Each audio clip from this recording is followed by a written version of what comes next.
Hello everyone, welcome to my our channel experience with math. কেমন আছে সকলে? আশা করছি সকলে খুব ভালো আছে। তো চলো আজকের ক্লাস শুরু করা যাক। তো ফ্রেন্ড, আজকে আমরা ক্লাস 5 সুব্রত দত্ত অনুশীলনী 5 নিয়ে আলোচনা করবো। তো অনুশীলনী 5-এর আমরা 9 পর্যন্ত অঙ্কগুলো আগের ক্লাসে করেছি। তো যারা এখনও দেখোনি, ডেসক্রিপশন বক্সের লিঙ্ক অথবা আই বাটনের লিঙ্ক আছে, ওখান থেকে গিয়ে ক্লাসগুলো করে ফেলো, ঠিক আছে?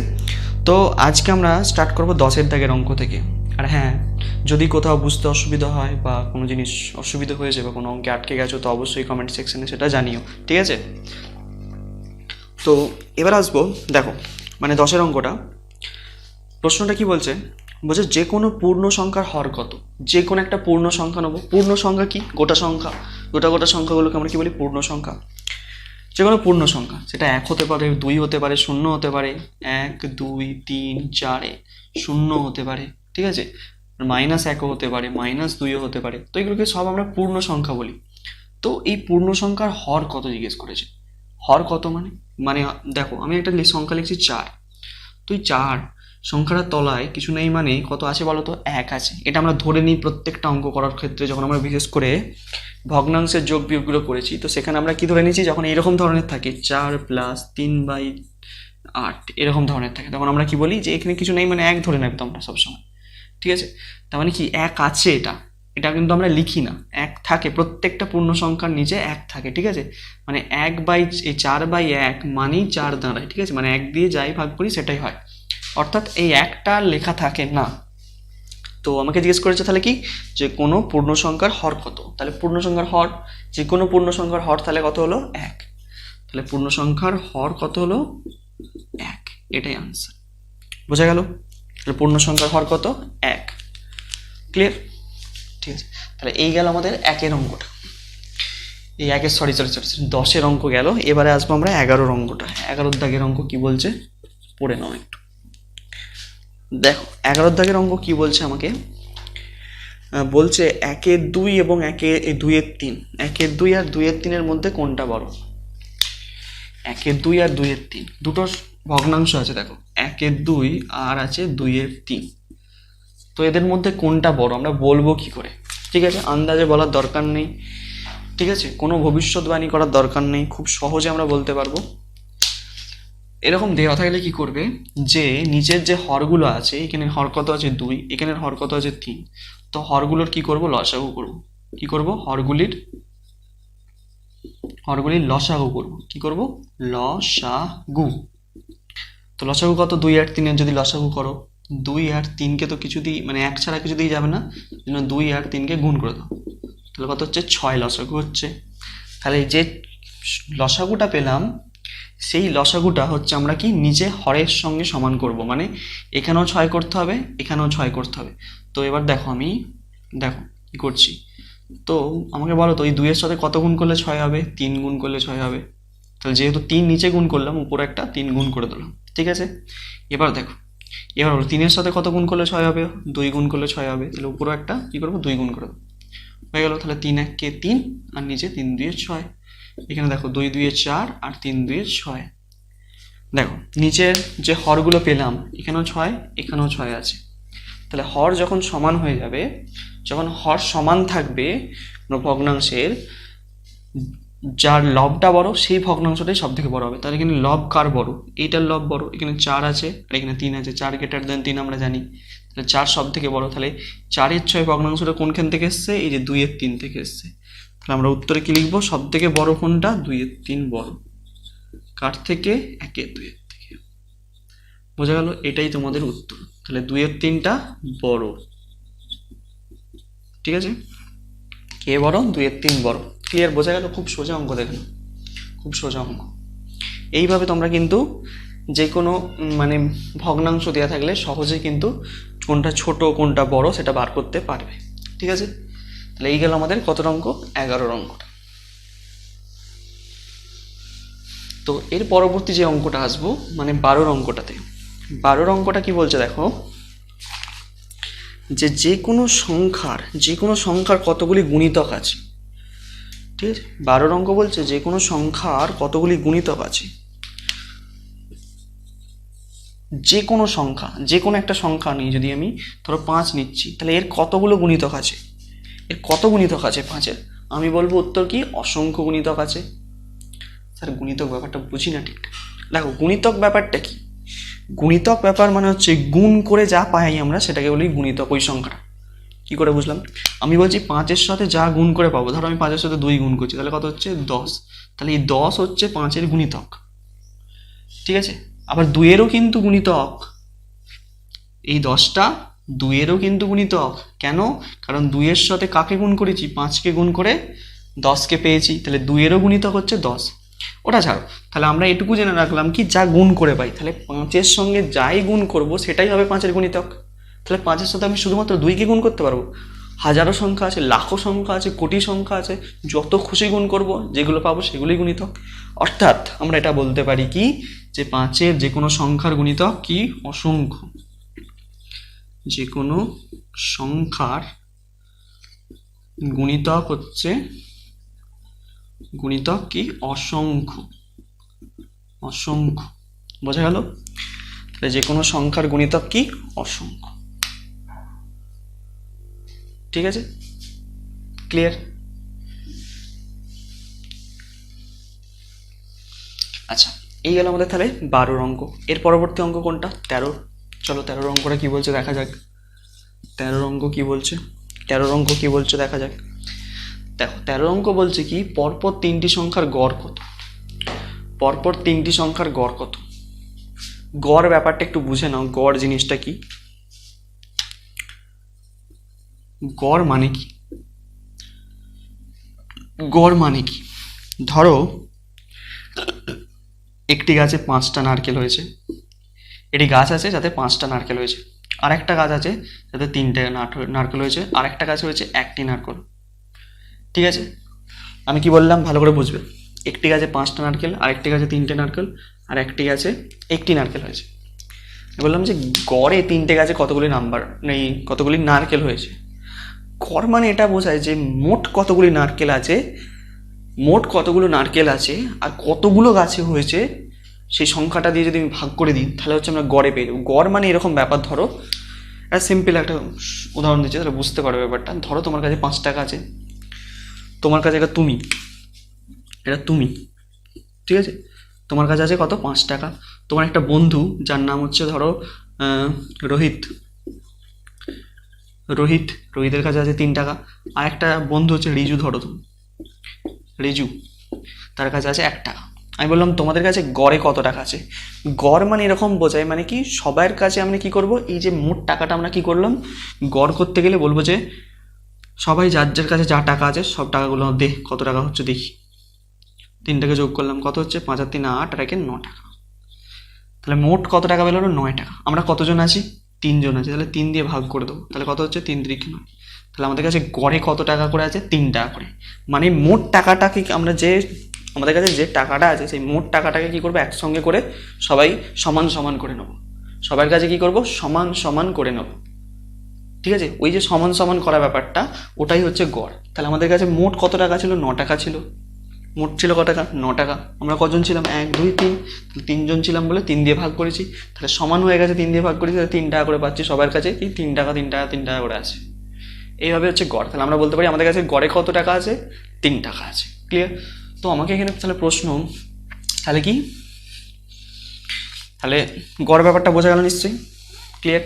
এবার দেখো আমাকে বলেছে যে কি যে পরপর যে কোনো 3টে সংখ্যার গড় কত, পরপর যে কোনো তুমি সংখ্যা নিতে পারো। আমি বলছি যে 2 একটা সংখ্যা, আর একটা সংখ্যা নিচে 3, তারপরে সংখ্যা হচ্ছে 4, দেখো পরপর আছে 2 3 4।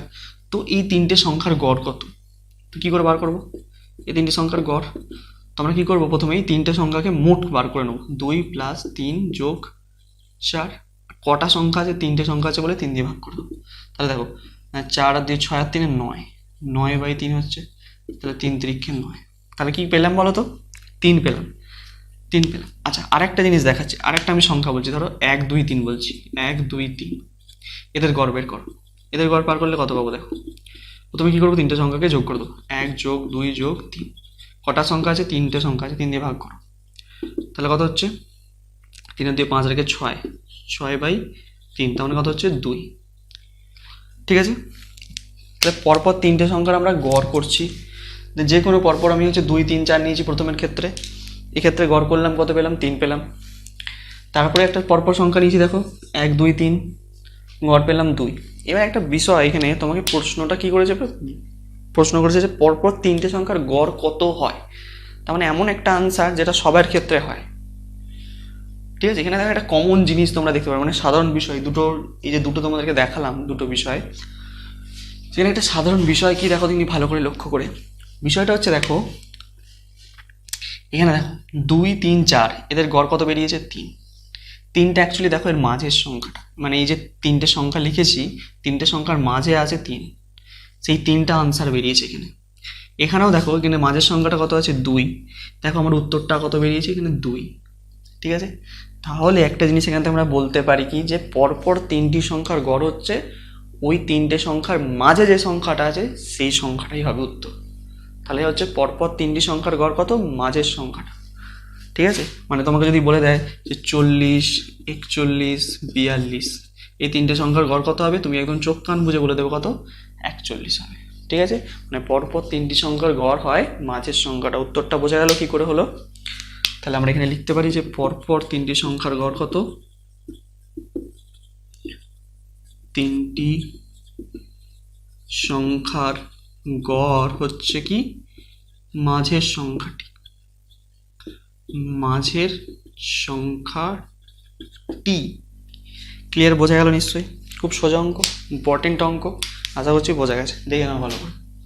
13 অঙ্ক, এই হলো আমাদের 13 অঙ্কটা। এর পরবর্তী যে অঙ্কটা আছে সেটা হচ্ছে আমরা আসবো 14 অঙ্কে। 14 অঙ্কটা কি বলছে দেখো, নিজেরা পড়ো একবার। 14 অঙ্ক কি বলছে, যে 3 মাস 1 বছরের কত অংশ। প্রশ্ন করেছে যে 3 মাস 1 বছরের কত অংশ বার করতে হবে। 3 মাস 1 বছরের কত অংশ, বছরের কত অংশ, তো বার করবো কিভাবে অঙ্কটা? তো দেখো, যখন এইরকম ধরনের অঙ্ক আসে, যখন এরকম ধরনের বলে যে এত দিন এত বছরের কত অংশ, এত মাস এত বছরের কত অংশ, তখন আমরা কি করে বার করবো, অংশে কি করে বার করবো? দেখো প্রথম কথা হচ্ছে আমাদেরকে দুটো জিনিস এখানে লক্ষ্য রাখতে হবে। কি দেখো, এখানে আমাকে দেওয়া আছে মাসেতে, এখানে দেওয়া আছে আমাকে বছরে, তার মানে দুটো একক আলাদা আলাদা, এখানে মাস এখানে বছর। তো আমাকে কি করতে হবে, সবসময় দুটো একক সেম রাখতে হবে, মানে একই একক রাখতে হবে। মানে আমাকে এখানে কি দেওয়া আছে, মাসে দেওয়া আছে, মানে এটাকেও মাসে রাখতে হবে। সবসময় চাইবে কি ছোটো এককে চলে যেতে, তো এখানে সব থেকে ছোটো একক হচ্ছে মাস। তো অর্থাৎ বছর দেওয়া আছে, বছরটাকে আমরা কিসে নিয়ে চলে যাবো, মাসে নিয়ে চলে যাবো, তারপর অঙ্কটা করব। তো প্রথম কথা চলো, 3 মাস যেমন আছে 3 মাস লিখে দিলাম, 3 মাস নিয়ে কোনো সমস্যা নেই। 1 বছর মানে কত মাস, 12 মাস। এবার দেখো আমি এবার 1 বছরটাকে এই 12 মাসে ট্রান্সফার করে দিয়েছি, মানে 1 বছর মানে 12 মাস। তাহলে 3 মাস 12 মাসের কত অংশ, তার মানে যার কত অংশ জিজ্ঞেস করবে, যার কত অংশ জিজ্ঞেস করবে, লাইন টানবে তাকে নিচে দেবে। যার কত অংশ জিজ্ঞেস করবে, 12 মাসের কত অংশ জিজ্ঞেস করছে, তাহলে 12 মাসটাকে নিচে দেবে। আর যেটা জানতে চাইবে, মানে যেটা জিজ্ঞেস করবে যে কোনটা কত মাসের কত অংশ, তার মানে এখানে 3টাকে আমরা উপরে দেবো। যার জিজ্ঞেস করবে, যার কত অংশ জিজ্ঞেস করবে তাকে নিচে দেবে, আর বাকি যেটা থাকবে সেটাকে উপরে দেবে, দিয়ে কাটাকুটি করে দেবে। তো 3 1 3, 3 4 12, তাহলে হচ্ছে 1 4 অংশ। ঠিক আছে, এই ধরনের অঙ্ক। ক্লিয়ার, বোঝা গেছে? তো তাহলে আমি এই জিনিসটা কিন্তু দুটো জিনিস, প্রথম হচ্ছে এককগুলোকে আগে ঠিক করতে হবে। এককগুলো যদি চেঞ্জ করা থাকে ভালো, একই থাকে সমস্যা নেই, কিছু করার দরকার নেই। যদি না থাকে ছোটো এককে নিয়ে চলে যেতে হবে। তারপর কি বলবে, যার অংশ জিজ্ঞেস করবে তাকে নিচে দেবে, আর বাকি যেটা থাকবে সেটাকে উপরে দিয়ে সিম্পল ক্যালকুলেশন করে দেবে, উত্তর এসে যাবে। ঠিক আছে, তাহলে 1 4 অংশ পেয়ে গেল। তাহলে এই গেল আমাদের কত অঙ্ক, 14 অঙ্কটা। বোঝা গেছে নিশ্চয়ই? তো এর পরবর্তী যেটা আসবো সেটা হচ্ছে কি 15 অঙ্কে। 15 অঙ্ক কি বলছে দেখা যাক। 15 অঙ্ক দেওয়া আছে ক ভাগ খ সমান 15, খ সমান 3 হলে ক প্লাস খ এর মান কত। খুব সোজা অঙ্ক এটা। দেখো আমাকে দেওয়া আছে কি, তোমার বইতে যেগুলো দেওয়া আছে আমি সেগুলো লিখছি। প্রথমে কত অঙ্ক, 15 অঙ্ক বলেছে, তাই তো? 15 অঙ্ক বলা আছে ক ভাগ খ, মান কত দেওয়া আছে, 15 দেওয়া আছে, ভালো কথা 15। তারপরে হচ্ছে খ সমান দেওয়া কি দেওয়া আছে, 3 দেওয়া আছে। ক সমান 3 দেওয়া আছে, আমাকে জিজ্ঞেস করছে যে ক যোগ খ কত, ক যোগ খ কত। খুব সোজা অঙ্ক। দেখো যখন এইরকম অঙ্ক দেওয়া থাকবে, যখন এইরকম অঙ্ক দেওয়া থাকবে কি করবে দেখো, প্রথম হচ্ছে কি, এই যে দেওয়া আছে এটাকে এই জিনিসটা দেওয়া আছে এটাকে টুকলাম প্রথম। ক ভাগটাকে আমরা কি করবো, একটু নিচে লিখে দেবো। ভাগ চিহ্নকে আমরা বাই দিয়ে লিখতে পারি, ক বাই খ সমান কত 15। ঠিক আছে, তো আমাকে কি করা আছে, খ এর একটা মান দেওয়া আছে দেখো 3, তাহলে আমরা ক যেমন আছে লিখলাম, খ এর জায়গায় কত বসাবো 3 সমান 15। তো এই যে জিনিসটা পেলাম, এই যে জিনিসটাকে একটা সমীকরণ বলি আমরা, যে সমানের বাঁ দিক ডান দিক আমরা কি বলেছি, সমীকরণ বলছি।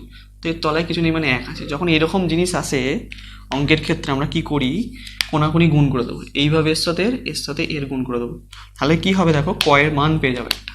তাহলে ক সমান কত পাবো, দেখো ক এর সাথে আমরা কাকে গুণ করছি ভালো করে বুঝবো, আমি কোনাকুনি গুণটা তোমাদের দেখাচ্ছি। ক গুণ 1, ক এর সাথে 1 এর গুণ আছে করলাম, তারপর কার সাথে কার, 3 এর সাথে 15, 3 গুণ 15 হলো।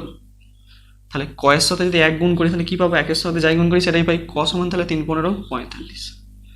ঠিক আছে, তাহলে ক এর একটা মান পেয়ে গেলাম কত, 45। তাহলে ক এর মান তো 45 পেয়ে গেলাম, আর খ এর মান তো দেওয়াই আছে এখানে 3। তাহলে ক যোগ খ বার করবে, অর্থাৎ ক যোগ খ সমান কত, ক এর মান কত দিয়ে পেলাম 45, যোগ খ এর মান কত দেওয়া আছে 3, তাহলে কত হয়ে গেল 48। ঠিক আছে, এইভাবে এই অঙ্কগুলোকে সলভ করতে হবে, আশা করছি বোঝা যাচ্ছে। ঠিক আছে, তা 15 অঙ্কটা তোমাদেরকে কিন্তু এইভাবেই করতে হবে, 15 অঙ্ককে এইভাবেই করতে হবে। তো এরপর হচ্ছে 16 অঙ্কতে আসবো, এটা নিশ্চয়ই বোঝা গেছে। চলো মুছলাম। এবার আসবো কোনটা, 16 অঙ্কতে। চলো 16 অঙ্ক কি বলছে দেখা যাক, যে 1 এর সঙ্গে কমপক্ষে কত যোগ করলে একটি যৌগিক সংখ্যা পাওয়া যাবে। 16 অঙ্ক, যে 1 এর সঙ্গে কমপক্ষে কত যোগ করতে হবে। তো 1 তো আমরা জানি না তো মৌলিক সংখ্যা, না তো যৌগিক সংখ্যা। তো 1 এর সঙ্গে কত এমন যোগ করলে আমরা কি পাবো, একটি যৌগিক সংখ্যা পাবো, কমপক্ষে, সব থেকে কম, সব থেকে ছোট। আচ্ছা বলো, আমাদের সব থেকে ছোট যৌগিক সংখ্যার নাম কি, কোনটা কোনটা? 2 মৌলিক সংখ্যা, 3 মৌলিক সংখ্যা, 3-এর পর হচ্ছে 4, 4 হচ্ছে আমার কি সংখ্যা, একটি যৌগিক সংখ্যা। তোমরা যৌগিক মৌলিক সংখ্যা চেনো নিশ্চয়ই, যদি না চিনে থাকো তো বেসিক ম্যাথ বলে যে ভিডিওটা আমি বানিয়েছি তো সেখানে চলে যাও, সেখানে আমি ডিটেলসে মৌলিক যৌগিক নিয়ে আলোচনা করেছি। তো সেখান থেকে গিয়ে তোমরা ক্লাসটা করে নিতে পারো, তাহলে তোমাদের মৌলিক সংখ্যা এবং যৌগিক সংখ্যা সম্বন্ধে সমস্ত ধারণা ক্লিয়ার হয়ে যাবে। তো তাহলে হচ্ছে সব থেকে ছোট, মানে প্রথমেই যে যৌগিক সংখ্যাটা আছে সেটা হচ্ছে 4। তাহলে এখান থেকে আমি সহজেই বলতে পারবো যে 1 এর সঙ্গে কত যোগ করলে 4 হবে, 1 এর সঙ্গে আমাকে কত যোগ করতে হবে, 3 যোগ করতে হবে, তাহলে কত পেয়ে যাবো, 4 পেয়ে যাবো। তাহলে আনসার হচ্ছে এটাই, এটি উত্তর। তাহলে 1 এর সঙ্গে কমপক্ষে 3 যোগ করতে হবে, তাহলেই হচ্ছে আমরা কত পাবো, একটি যৌগিক সংখ্যা পাবো। বোঝা গেল? চলো, তাহলে এই গেল আমাদের 16 অঙ্ক। তো এর পরবর্তী যে অঙ্কটায় আসবো 17 অঙ্কটাতে, যে কেবলমাত্র 3, 5, 7 এই 3টি সংখ্যা, যে সংখ্যাটির মৌলিক উৎপাদক সেই সংখ্যাটি নির্ণয় করো। মৌলিক উৎপাদক কি জিনিস, 3, 5, 7। ভালো করে দেখো, আমাকে 3টে সংখ্যা দেওয়া আছে, কত অঙ্ক এটা, 17 অঙ্ক। 17 অঙ্ক দেখো, 17 অঙ্ক আমাকে কি দেওয়া আছে, 3টে সংখ্যা দেওয়া আছে। কি কি দেওয়া আছে, একটা 3 দেওয়া আছে, একটা 5 দেওয়া আছে, একটা 7 দেওয়া আছে। তো কোন এমন একটা সংখ্যা আছে যার মৌলিক উৎপাদক হচ্ছে 3, 5, 7 তিনটি হবে। আচ্ছা আমি একটা সোজা উদাহরণ দিয়ে বলছি। আমি বলছি 5 এবং 7, কোন এমন একটি সংখ্যা যার মৌলিক উৎপাদক হচ্ছে 5 এবং 7? 5 এবং 7, কোন এমন একটা সংখ্যা যার মৌলিক উৎপাদক হচ্ছে 5 এবং 7? মৌলিক উৎপাদক আবার কি জিনিস, মৌলিক উৎপাদক দেখে নাও ভালো করে। ধরো আমি একটা সংখ্যা লিখছি 15, তোকে যদি ভাঙি কত হবে, সরি 2 লিখছি, 3 দিয়ে যাবে, 3, 5, 15, আর কিছু যাবে কি, যাবে না। তাহলে এখানে 5 দিয়ে যদি করি, 5, 1, 5, তাহলে কি কি পেলাম, মানে 15কে ভেঙে কি কি পেলাম, 3, 5 আর 1। তাহলে এই যে সংখ্যাগুলো পেলাম 3, 5, 1, এইগুলো হচ্ছে কি এই সংখ্যাটার 15-র মৌলিক উৎপাদক। তাহলে 15-র মৌলিক উৎপাদক কি কি 3, 5 আর 1, বোঝা গেল? 3, 5 আর 1 হচ্ছে, একটাকে ধরা চলে না কারণ এক মৌলিকও নয় যৌগিকও নয়, ছাড়ো। তাহলে 3 আর 5 হচ্ছে কি 15-র মৌলিক উৎপাদক, ঠিক আছে? তাহলে এই যে 3 আর 5, 3 আর 5 গুণ করে তো আমরা 15টাকে পেয়েছি। দেখো 3 আর 5 গুণ করে তো 15টাকে পেয়েছি। তাহলে আমাকে উত্তরে প্রশ্নতে বলে দিয়েছে যে 3 আর 5 কোন সংখ্যার মৌলিক উৎপাদক। তাহলে সহজেই বলে দিতে পারছি 15-র উৎপাদক। তা 15 পেলাম কি করে? যে মৌলিক উৎপাদকগুলোকে আমরা যদি গুণ করে দিই তাহলে আমরা উত্তরটা পেয়ে যাব। তো সেই একইভাবে এখানে আমাকে বলে দিয়েছে 3টে মৌলিক উৎপাদক দেওয়া আছে। তো এটা কোন সংখ্যার মৌলিক উৎপাদক সেটা জানার জন্য আমাকে কি করতে হবে? 3-এর সঙ্গে 5-এর সঙ্গে 7-এর সঙ্গে 3টাকে গুণ করে দেবো, তাহলে আমরা পেয়ে যাবো 5 7-এ, আচ্ছা 3 5-এ 15 গুণ 7, তাহলে 5 7-এ 35-এর 5 হাতে থাকে 3, 7 7 আর 3 10, 105। তাহলে এই 105 হচ্ছে, এটাই আনসার। এই 105 হচ্ছে 3 5 7 দ্বারা গঠিত এই সংখ্যাটি হয়েছে। তার মানে 3 5 7 এর মানে 105-এর মৌলিক উৎপাদক, বোঝা গেল? তাহলে 3 5 7 কোন সংখ্যার মৌলিক উৎপাদক? 105-এর মৌলিক উৎপাদক। তো কিভাবে করলাম নিশ্চয়ই বোঝা গেছে তোমাদের, আশা করছি। তো 17-র অঙ্ক গেল। তো এরপর আসবো 18-র অঙ্কটা। 18-র অঙ্কতে আসবো এবার। চলো 18-র অঙ্কটা কিভাবে করি দেখো। 18-র অঙ্কটা কিভাবে করি, খুব সোজা অঙ্ক।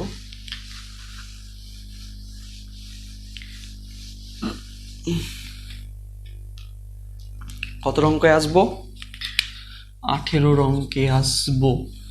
18-র অঙ্ক কি বলে দিয়েছে? বলছে 9 5 2 1, 9 5 2 1 সংখ্যাটির অঙ্কগুলির সমষ্টি কত? 95 21। দেখো আমার দেওয়া আছে একটা সংখ্যা 95 21। তো এই সংখ্যাটা তৈরি হয়েছে কটা অঙ্ক দিয়ে? 4টি অঙ্ক দিয়ে। দেখো একটা, মোট 4টি অঙ্ক দিয়ে। তো এখানে যে অঙ্কগুলো আছে সেই সংখ্যাগুলোর সমষ্টি মানে কি যোগ বার করতে হবে। তাহলে 9-এর সঙ্গে 5 2 আর 1 এগুলোকে যোগ করে দাও। তাহলে 9 আর 5-এ কত হয়? 14, 14 আর 2 কত? 16 আর 1-এ 17। এটাই আনসার, ঠিক আছে? তো এইভাবেই কিন্তু এই অঙ্কগুলোকে সলভ করতে হবে। তো আজকে এই 18 অবধি থাক, নেক্সট ক্লাসে আবার পরের অঙ্কগুলোকে নিয়ে আলোচনা করব। ততদিন মন দিয়ে পড়তে থাকো। All the very best.